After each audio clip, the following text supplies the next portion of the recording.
नमस्कार, स्वागत है आपका जनता टीवी में। मैं हूं आपके साथ सचिन चौहान। बात करेंगे तमाम खबरों की, लेकिन बुलेटिन की शुरुआत 4 मिनट 18 मंडल से कर लेते हैं। हमीरपुर में अज्ञात कारणों के चलते नदी में कूदी महिला, घटना की जानकारी होने पर मौके पर पहुंची पुलिस। गोताखोरों और पुलिस की मदद से महिला को सही सलामत बाहर निकाला गया।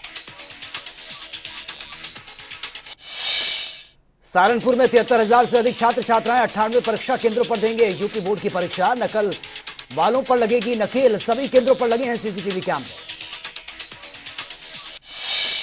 आगरा के जिला अस्पताल में मानसिक रोगी महिला खाने में मांगती हैं फास्ट फूड और बिस्लेरी का पानी। जानकारी के मुताबिक पुणे की यह महिला अस्पताल प्रशासन ने महिला की फरमाइश से हुआ परेशान। अंबेडकर नगर में दबंगों ने पुरानी रंजिश को लेकर वकील के माता पिता को जमकर पीटा। वकील ने पुलिस पर दबंगों पर मामूली धाराओं में मुकदमा दर्ज कराने के आरोप लगाए। उन्नाव में बांगर मऊ संडीला मार्ग पर दो बाइकों में आमने सामने जबरदस्त भिड़ंत। दोनों बाइक पर सवार दो युवक गंभीर रूप से हुए घायल। घायलों को सामुदायिक स्वास्थ्य केंद्र में भर्ती करना पड़ा। चंदौली में 11 फरवरी की रात में अज्ञात बदमाशों ने दवा व्यापारी की गोली मारकर की हत्या। सैकड़ों व्यापारी लामबंद होकर पहुंचे कलेक्टर। डीएम इशा दुहन को सौंपा न्याय की लगाई गुहार। मुरादाबाद में सपा के निवर्तमान महानगर अध्यक्ष शाने अली शान पर नगर निगम अधिकारी को धमकाने के आरोप में दर्ज किया गया मुकदमा। अधिशासी अभियंता राजीव कुमार ने दर्ज कराया मुकदमा। मामले की जांच पड़ताल में जुटी पुलिस।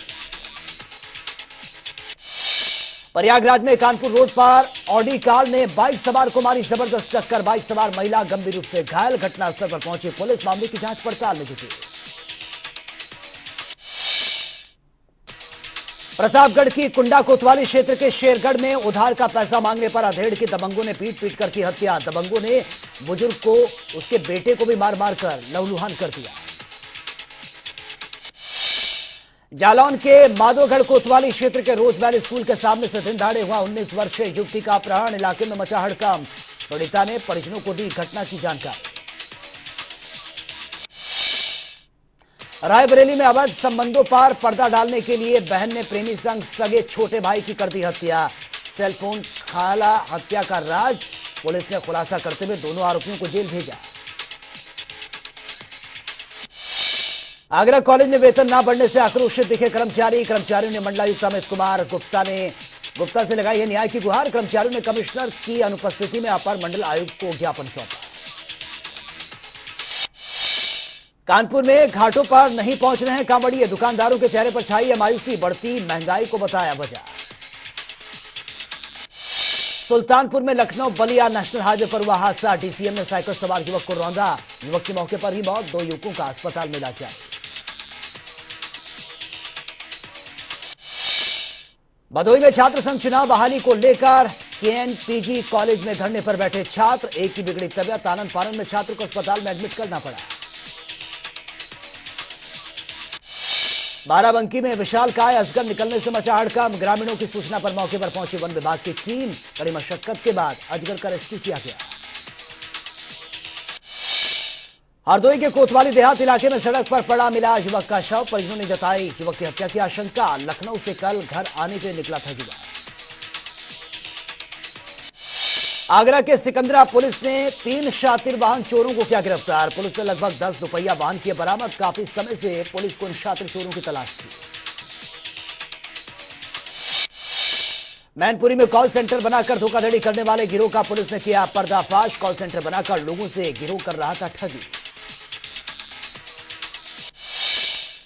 आगरा के थाना जगदीशपुरा क्षेत्र के कलबारी में हुई हत्या का पुलिस ने किया खुलासा। पुलिस ने आरोपियों को किया गिरफ्तार। अवैध संबंधों में हुई थी युवक की हत्या।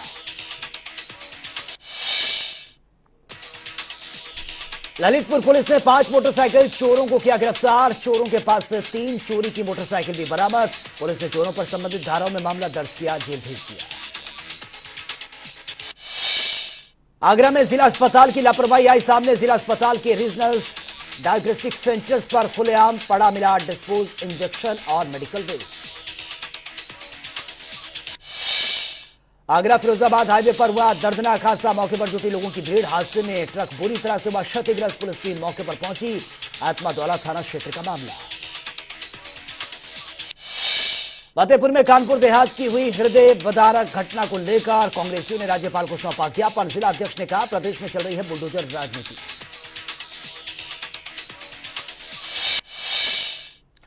आगरा के ताजगंज थाना क्षेत्र में G20 से चोरी हुए गबन मामले में पुलिस ने बरामद किए हैं 66 डेकोरेटिव गमले। पुलिस ने किए बरामद, लोगों ने चुराकर रखे थे अपने घर पर।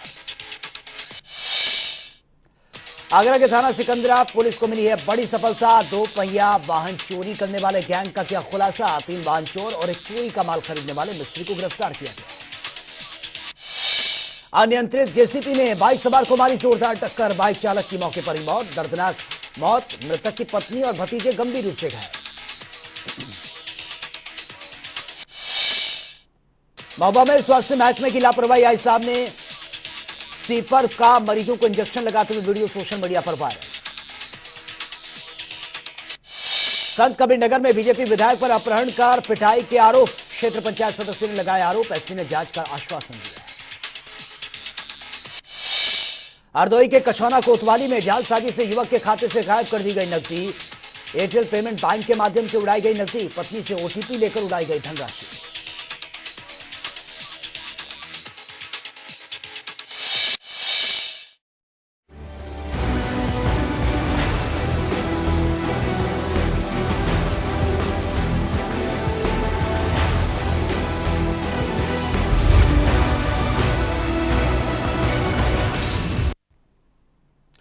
तो चलिए अब खबरें विस्तार से। स्वामी प्रसाद के बयान के बाद रामचरितमानस पर छिड़ा विवाद अभी थमा भी नहीं था कि पिछले कई दिनों से स्वामी के बयान पर लगातार रामचरितमानस के विरोध में है। इसको लेकर यूपी में एक बार फिर से जातियों की राजनीति शुरू हो गई। स्वामी कभी बाबाओं को आतंकवादी बता रहे हैं तो कभी अधर्मी बता रहे हैं, लेकिन स्वामी के बाबाओं को आतंकवादी कहने पर साध्वी निरंजन ज्योति ने भी कटाक्ष किया है। मैं आपके माध्यम से राहुल गांधी से पूछना चाहती हूँ, जब जम्मू कश्मीर से 2.5 लाख हिंदू निकाला गया था तब कहाँ थे? इमरजेंसी देश के अंदर लागू की गई तब कहाँ थे? ये इन्हीं के परिवार के लोग हैं ना, कोई दूसरा थोड़ी है। 84 के दंगे जो हुए वो करवाने वाले कौन थे? पूरे देश को जेल में तब्दील कर दिया था इनकी दादी ने, तब ये कौन थे? राहुल गांधी पदयात्रा करके लाल चौक पर तिरंगा फहराने जाते हैं, 370 धारा लगी थी, तब क्यों नहीं गए? तब क्यों नहीं वहां झंडा फहराने गए? आज जब मोदी जी ने 370 धारा खत्म कर दी, कानून व्यवस्था दुरुस्त हो गई, पत्थर फेंकने वाले खत्म हो गए, तब वो तिरंगा फहरा रहे हैं। और वही संगम नगरी प्रयागराज में कांग्रेस नेता और राज्यसभा सांसद प्रमोद तिवारी ने अपने आवास पर प्रेस वार्ता की है और मीडिया से बातचीत करते हुए उन्होंने केंद्र और प्रदेश सरकार पर जमकर निशाना साधा। साथ ही अडानी मामले पर उन्होंने जेपीसी से जांच कराने की मांग भी की है। आज देश में अघोषित तानाशाही जिस तरह से 3 दिन 1 मिनट के लिए सत्र नहीं चला, लगातार मांग होती रही जेपीसी की, क्योंकि 10 लाख करोड़ से ज्यादा जनता का पैसा डूब गया है। आज की तारीख में जो व्यक्ति दुनिया के सबसे अमीरों की सूची में पहले और दूसरे नंबर पर दस्तक दे रहा था, कुछ देर के लिए नंबर 1 भी हुआ था, वो 20 तो छोड़िए उसके बहुत नीचे चला गया।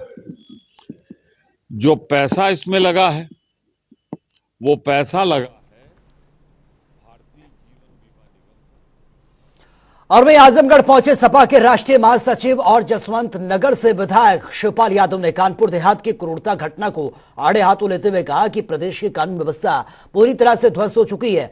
कानपुर की घटना प्रदेश सरकार की मंशा को जाहिर करती है। देखिए, वैसे तो शादी विवाह चल ही रहे हैं, तो शादी विवाह में शुभकामनाएं देनी है।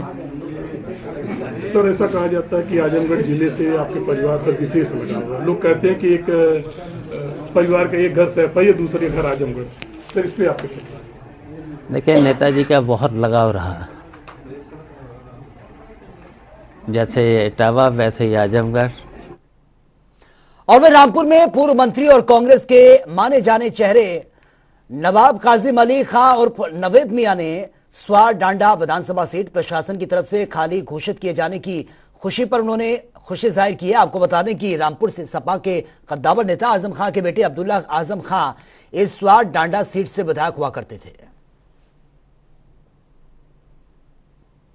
देखिए, ऐसा है, कानून सबके लिए बराबर है, चाहे कोई किसी भी पोजीशन पे बैठा हो या आम इंसान हो। अगर कोई कानून तोड़ेगा, कोई जुर्म करेगा, उसका आरोप साबित होगा तो उसे सजा तो होनी है। और वहीं भारतीय जनता पार्टी के सांसद दिनेश लाल यादव निरहुआ ने आजमगढ़ में अपनी लोकसभा सीट का दौरा किया। इस दौरान मीडिया से बातचीत करते हुए निरहुआ स्वामी प्रसाद मौर्य के बयान और समाजवादी पार्टी की नीतियों पर जमकर बरसते हुए भी नजर आए हैं।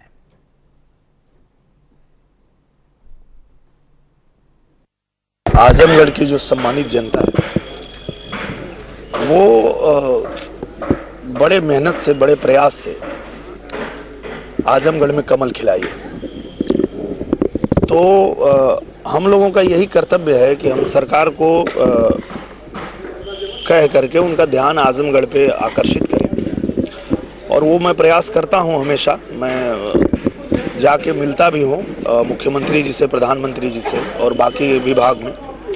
लेकिन सदन में ये बात उठाना इसलिए आवश्यक था कि आप सभी लोग जानते हैं कि बगल में काशी विश्वनाथ धाम, यही हमारा गोरक्षनाथ धाम इतना विकसित। और वहीं समाजवादी पार्टी के साथ मिलकर साल 2022 की विधानसभा की सत्ता हासिल करने का सपना देखने वाले सुहेलदेव भारतीय समाजवादी पार्टी के नेता सपा के स्वामी प्रसाद मौर्य के खिलाफ अब खुलकर खड़े हो गए हैं। सपा के वरिष्ठ नेता एमएलसी स्वामी प्रसाद मौर्य के रामचरितमानस की पंक्तियों को लेकर जो विवाद है और हटाए जाने की मांग उन्होंने की है, उस पर सुहेलदेव भारतीय समाजवादी पार्टी के महानगर अध्यक्ष ने सफाई देते हुए होर्डिंग लगाकर इसका अर्थ समझा दिया है।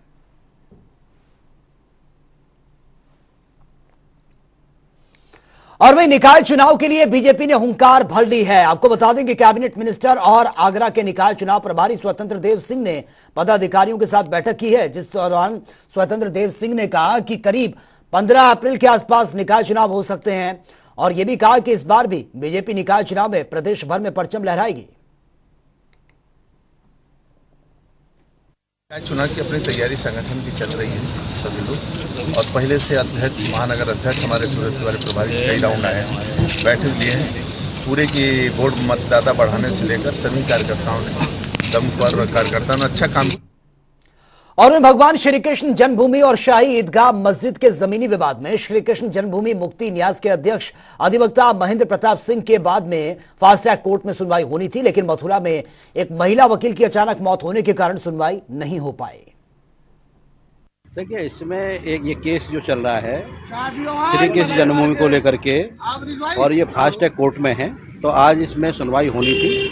और हम चाहते हैं कि जो विग्रह यहाँ से ले जाए गए हैं आगरा भगवान कृष्ण के, उनको वापस यहाँ ला करके, और जो जन्मभूमि परिसर है जहाँ मूल गर्भगृह है वहाँ उनकी प्राण प्रतिष्ठा होनी चाहिए। इसी को लेकर के हमने 23 दिसंबर को केस दाखिल किया था, केस नंबर 888। तो आज उसमें सुनवाई होनी थी, लेकिन कंडोलेंस के कारण आज उसमें सुनवाई नहीं हो पाई है। और वही माफिया डॉन मुख्तार अंसारी के बेटे और विधायक अब्बास अंसारी को आज सुबह चित्रकूट की जेल से कासगंज जेल में शिफ्ट कर दिया गया। चित्रकूट जेल में पत्नी निखत से प्राइवेट कमरे में मुलाकात का भंडाफोड़ होने के बाद प्रशासन की ओर से यह कदम उठाया गया है।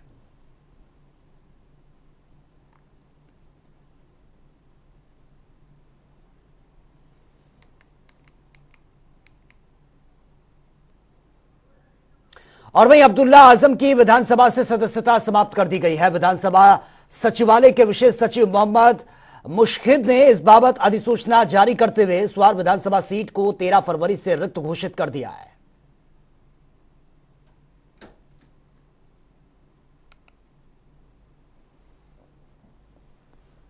जो फिर रहे थे कांच का पैकर लिए हुए, गाफिल को यह गुमा था कि पत्थर ना आएगा। आजम खान हो या अब्दुल्ला आजम, सत्ता के नशे में आजम खान का परिवार कुछ इस कदर मदहोश था कि एक के बाद एक गुनाह वो करते रहे, और अब उन्हीं की सजा उन्हें एक के बाद एक मिल रही है। और वहीं आगरा में 1990 के दशक से ताज महोत्सव का आयोजन ये चला आ रहा है। हर साल होने वाले इस आयोजन में भारत के अलग अलग राज्यों से आए शिल्पकार और कामगार प्रदर्शनी में अपने स्टॉल लगाकर लोगों को आकर्षित करते हैं। भारतीय रेलवे की तरफ से भी ताजमहल की शुरुआत के दिनों से ही रेल के इतिहास को लेकर प्रदर्शनी आयोजित की जाती रही है।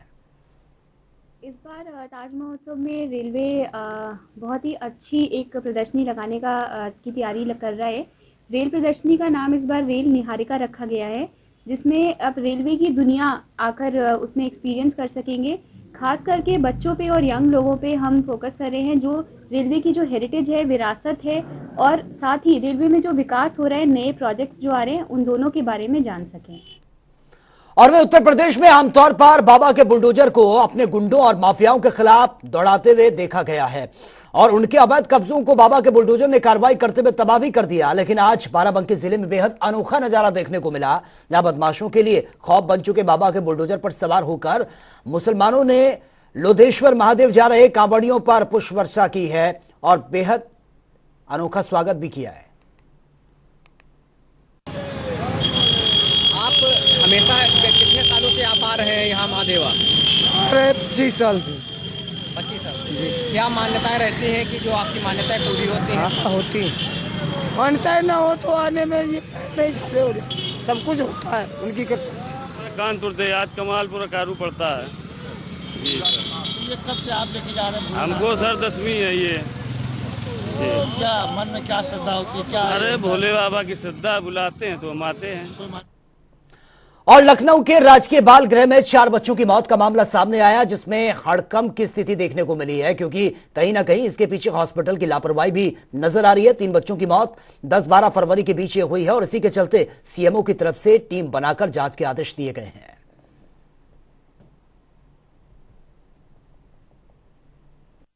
लखनऊ के राजबाल गृह में 4 बच्चों की मौत का मामला सामने आया है। कहा जा रहा है कि 3 बच्चों की मौत हो गई और एक अभी भी बहुत गंभीर हालत में पाया जा रहा है। उसको सिविल अस्पताल में भर्ती कराया गया है।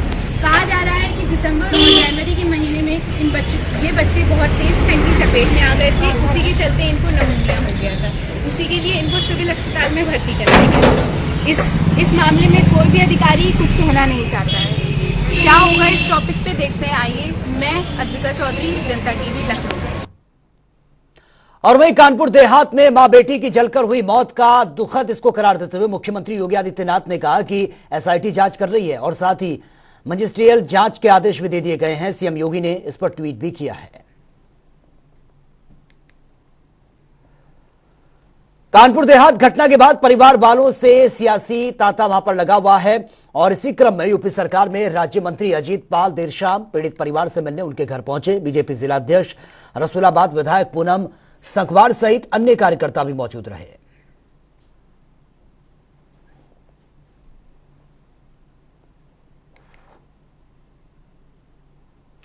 और वहीं कानपुर देहात अग्निकांड पर मंत्री राकेश सचान ने दुख व्यक्त किया है। राकेश सचान ने कहा कि पार्टी के लोग परिवार वालों के साथ लगातार उनसे बातचीत कर रहे हैं और वहीं विपक्ष पर भी उन्होंने जमकर निशाना साधा है। विशेष रूप से तो जांच के में जिसका नाम आएगा, जांच में जिसका नाम आएगा होगा, उसके खिलाफ कार्रवाई होगी। उसे दोषी हम थोड़ी मानेंगे, ना आप मानेंगे, ना कोई नहीं मानेगा। जिसने किया होगा, जिसकी लापरवाही होगी, उसके खिलाफ कार्रवाई होगी। मंत्री जी, बड़ा सवाल है, करीब 40 लोगों के ऊपर मुकदमा लिखा गया है, अभी 2 लोगों की गिरफ्तारी हुई है, बाकी 38 लोग कहाँ हैं? अरे भाई, अभी तो प्रारंभ हुई है जांच का विषय है। जांच में जो जो पता चला जाएगा वो जेल जाएगा।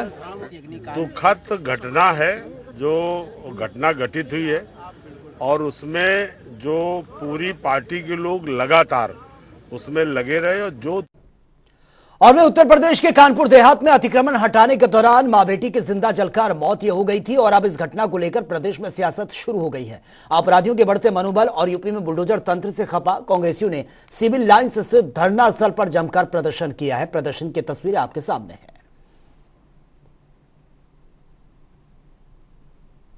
कानपुर के अंदर एक जो ब्राह्मण परिवार के साथ जो इतना बड़ा अन्याय अत्याचार हुआ है, वहाँ का डीएम, वहाँ का पूरा प्रशासन जिम्मेदार है। उनको पर एफआईआर होनी चाहिए और मुख्यमंत्री पर भी एफआईआर होनी चाहिए। और आज हम लोगों ने बुलडोजर का पुतला फूका है, बुलडोजर की फोटो जलाई, बुलडोजर को फूका है। प्रशासन ने और शासन ने मिल के गरीबों के बस्तियों को देखते हुए गरीबों के घर उजाड़ दिए, उस चीज़ के खिलाफ था।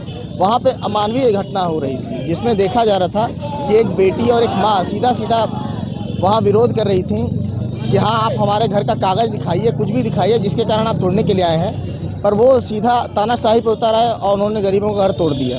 इस चीज़ के खिलाफ आज कांग्रेस प्रदर्शन कर रही थी। और वे उत्तराखंड में बेरोजगार युवाओं परीक्षा में धांधली का मुद्दा लगातार ये बढ़ता जा रहा है। कांग्रेस प्रदेश कार्यालय से कांग्रेस कार्यकर्ताओं ने जमकर इसका विरोध किया, जुलूस भी निकाला है और मशाल जुलूस में कांग्रेस प्रदेश अध्यक्ष करण महरा वो भी इसमें शामिल हुए हैं और ये जुलूस निकाला गया।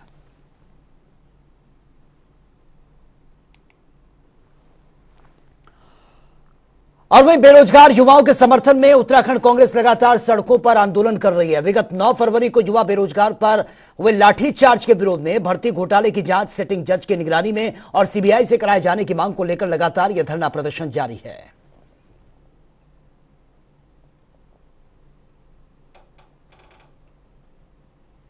घटना घटी उसके बाद हम लगातार कुछ मांगे कर रहे हैं। मुकदमे वापस करने की मांग है, बॉबी पवार और उसके साथियों को जेल से बाहर करने की मांग है, क्योंकि वो लड़के तो शांतिप्रिय ढंग से बैठे थे और सबने देखा है। पथराव करने वालों की गिरफ्तारी होती समझ में आता, अराजक तत्वों की गिरफ्तारी समझ में आता, जो बच्चे जेन्युइन मांग कर रहे थे उनको ही जेल में ठूस दिया और 307 जैसी गंभीर धारा उन पर लगा दी। और कल की घटना जो है जिसमें पुरोला के एक बच्चे ने जब ये कहा कि सील टूटी हुई है, उसने डीएम से शिकायत की, एसडीएम से शिकायत की, उसके बाद उस पर दबाव बनाते रहे शाम तक कि तो ये मामले को वापस ले ले। जब वापस नहीं लिया तो उसी पे नकल विरोधी कानून के तहत जो है मुकदमा दर्ज कर दिया। जो कह रहा मेरे घर में चोरी हो गई, उसी पे चोरी का इल्जाम, उसी को चोरी का मुकदमा दर्ज हो गया। अजीब इस राज्य में चल रहा है और हम कह रहे हैं सीबीआई जांच हो, सिटिंग जज की देखरेख में जांच हो। और हम ये कह रहे थे कि पेपर भर्ती जो लगातार घोटाले आ रहे हैं उसमें बीजेपी के कार्यकर्ताओं के नाम आ रहे हैं, सशंकित हम लोग हैं, गोपन के 2 अधिकारी पकड़े गए हैं, तो परीक्षा निरस्त होनी चाहिए थी। हो सकता है कि कल का पेपर का लैंड जो क्वेश्चन बैंक है वो लोगों के पास हो, ऐसी संभावना है, क्योंकि चतुर्वेदी के अंदर रहते हुए पेपर सेट हुआ है। और हल्द्वानी के बुद्ध पार्क में उत्तराखंड युवा एकता मंच का भर्ती घोटाले को लेकर विरोध प्रदर्शन जारी है। बेरोजगार युवा राज्य सरकार से भर्ती घोटाले की सीबीआई जांच कराने की मांग पर अड़ा हुआ है। आपको बता दें कि अनिश्चितकालीन धरने पर बैठे युवाओं का कहना है कि सरकार ने नकल विरोधी कानून नकल माफियाओं के लिए बनाया था, लेकिन यह दुर्भाग्यपूर्ण है कि पहला ही केस उस युवक के ऊपर दर्ज किया गया जो पटवारी पेपर लीक होने की आशंका जता रहा था। और इसके अलावा देहरादून में जो घटना हुई वो निंदनीय है और अभी तक युवाओं पर लाठीचार्ज करने वालों के खिलाफ कोई कार्रवाई नहीं की गई है। देखिए स्थितियां सबके सामने साफ हैं। जो विद्यार्थी हैं, जो छात्र हैं, उनको अभी तक बेल नहीं मिल पा रही है और जो भर्ती घोटालों के आरोपी हैं वो बेल पे रिहा हो रहे हैं। हमारा सरकार से अभी भी यही कहना है कि छात्रों के धैर्य से आप मत खेलिए, छात्रों के भविष्य के साथ मत खेलिए। जल्द से जल्द कड़े से कड़े तरीके से आप सीबीआई को लागू कीजिए और जो आगामी परीक्षाएं हैं वो तब तक ना करवाई जाए जब तक सीबीआई की जाँच ना हो जाए। मैं खुद जेई परीक्षा दे चुका हूँ और जेई में अभी तक जो जेई की परीक्षा हुई थी 7 से 10 मई के बीच में, उसमें आप देख सकते हैं कि 4 से अधिक आरोपी उसमें नामजद किए जा चुके हैं, उन पर जांच चल रही है, लेकिन अभी भी सरकार ने वो भर्ती निरस्त नहीं की है। तो फिलहाल इस बुलेटिन में मेरे साथ इतना ही, लेकिन तमाम खबरों के लिए आप बने रहिए जनता टीवी के साथ। नमस्कार।